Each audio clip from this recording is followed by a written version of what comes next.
The holiday season is upon us, and what a better way to celebrate than by baking a delicious cake for family, friends, and loved ones. In today's video, my friend's mom and I are excited to take you on a delightful journey as we walk you through the step-by-step process of making a classic pound cake. Whether you are a seasoned baker or trying your hand at it for the first time, we promise you will have fun and create something truly scrumptious. So grab your apron, let's get started on this festive baking adventure. Just so you know, this recipe was taken from a book that my friend's mom has. So this is her trying to, measure the sugar that we are going to use for the cake. We also use some Greek yogurt to, make the cake according to what the recipe book wanted us to do.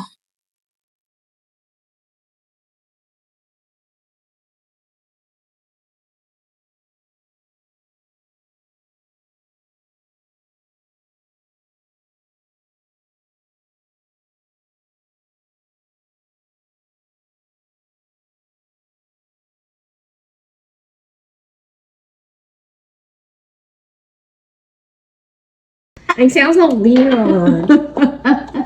Can't stand this. You don't think you sound the way you sound. Sure. All right, so this is a quarter teaspoon of baking soda.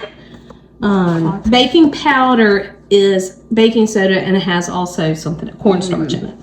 I'm not going to measure out the vanilla because I just always do the vanilla. Usually I eyeball it, but I won't eyeball it this time.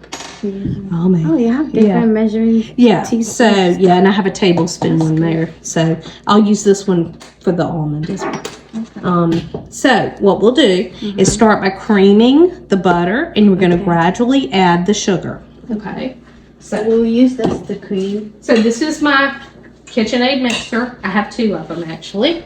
I have another one right there. So in a situation where you don't have this, what do you do? I have a hand mixer.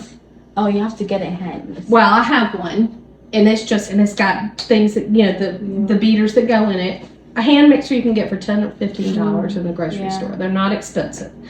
But if you don't have this, you have two options. You need blender. No.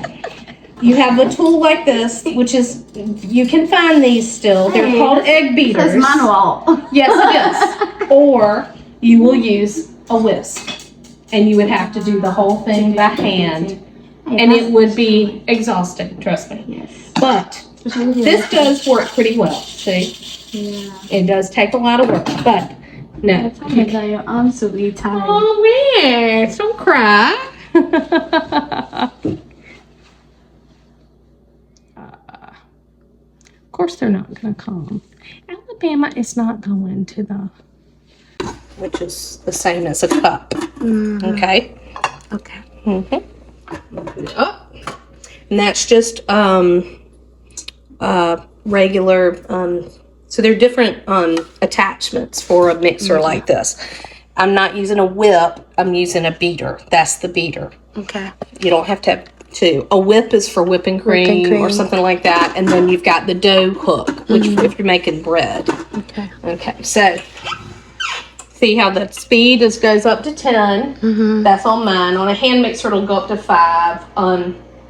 Creaming means it's not going to be the highest, which would be whipping. It'll be pretty much between a 4 and a 6. Okay. So you'll...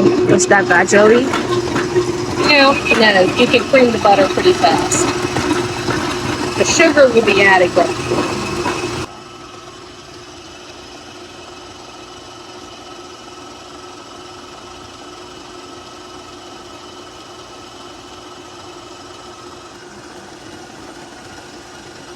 You want to let the sugar get incorporated into the butter before you dump it all in. Is what we call hard sauce, and if you ever serve something like mincemeat pie or a bourbon chocolate pie, you would serve hard sauce on it. It'd be a little bit more butter than this, but it's pretty darn yummy, just like that. I used to eat this stuff. It doesn't matter. I mean, you don't need to keep. You don't have to keep turning the bowl. It takes care of that mostly, but you have to. Yeah, I didn't know. How did I think about that one? Especially when I used to use farm eggs, you had to be really careful. So you do one end, and then you're gonna go higher. When you beat an egg, you beat it. Then you get it incorporated, and then you do the next. What we call incorporated. Okay. Yeah.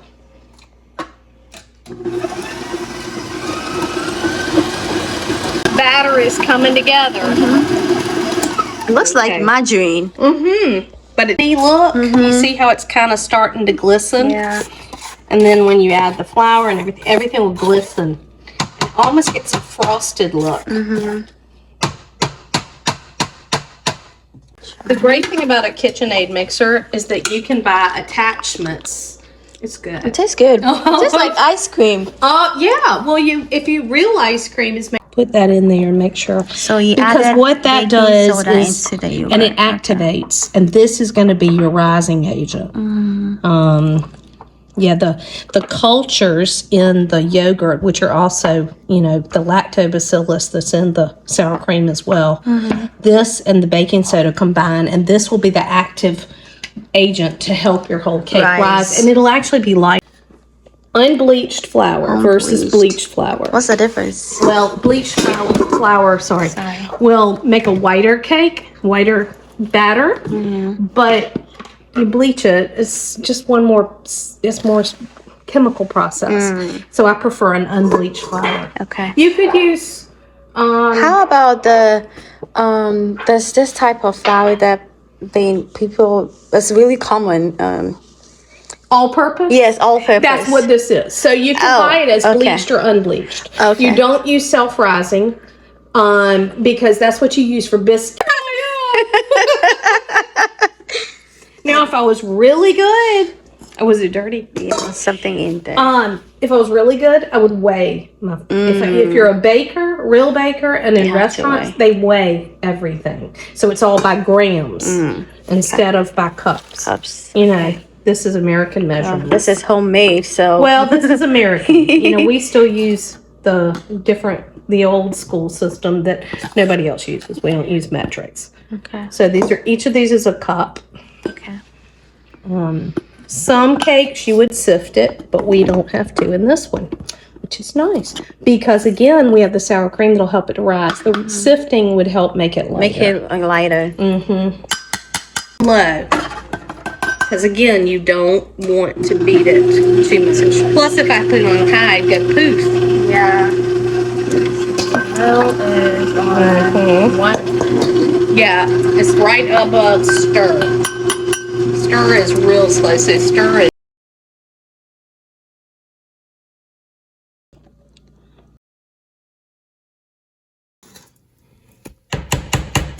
Might not be quite even, but it really won't matter because we're not making a layer. Yeah. Because it gets any air bubbles out. And I'll tell you another trick. When you have baked it. And there you have it. Our delicious pound cake is ready to be enjoyed. And we hope you had as much fun baking it with us as we did sharing the process. Remember, the best part of baking isn't just the final product. It's the joy of creating something special for your loved ones during this festive season. As you slice into your cake, take a moment to savor not only the flavors, but also the memories you made in the kitchen. We encourage you to share your own baking experiences and any variations you try in the comments. If you enjoyed this video, don't forget to give it a thumbs up, subscribe for more festive recipes, and hit that notification bell so you will never miss an update.